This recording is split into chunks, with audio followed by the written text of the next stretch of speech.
यहाँ हेर्नुहोस्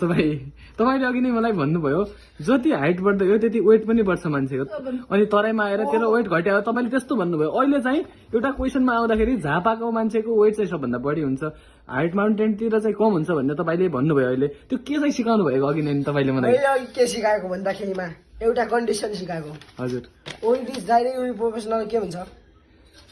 ग्राभिटी अनि ग्राभिटी पहाडमा बढ्छ कि घट्छ बढ्छ ग्राभिटी बढ्छ पहाडमा माउन्ट एभरेस्टमा ग्राभिटी बढी हुन्छ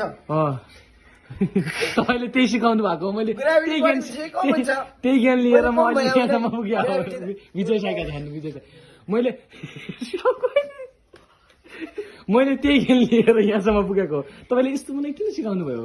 भन्नुहोस् मैले राम्रोसँग बुझाएको हेर्नु गाइजहरू यो मान्छे के भन्दैछ कि पहाडमा ग्राभिटी बढी हुन्छ अरे पिक अफ माउन्टेन्समा ग्राभिटी बढी हुन्छ अरे सबभन्दा कम हुने त्यही हो पिक अफ माउन्टेन्समा त्यही त ग्राभिटी अनि तपाईँले मलाई अघि नै के भन्नु ग्राभिटी बढेपछि वेट पनि बढ्छ ग्राभिटी घटेपछि वेट पनि घट्छ हो त्यो त तपाईँले भन्नुभयो पहाडमा ग्राभिटी बढी हुन्छ अघि नै तपाईँले भन्नुभयो त्यही भएर त्यहाँ तपाईँको वेट बढेको तराईमा ग्राभिटी कम हुन्छ त्यसैले तिमीहरूको वेट यहाँ आएपछि कम भयो पहाडको भन्दा भनेर तपाईँले भन्नुभयो कि भएन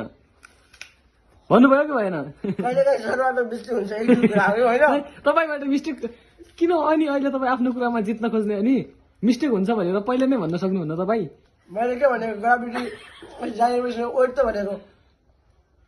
त्यो लेख्ने बेला मात्रै हो त्यस्तो भए नै अन्धी जस्तो भन्न पाइन्न है तपाईँ स्याउ खाँदैन गर्नुहोस् अहिले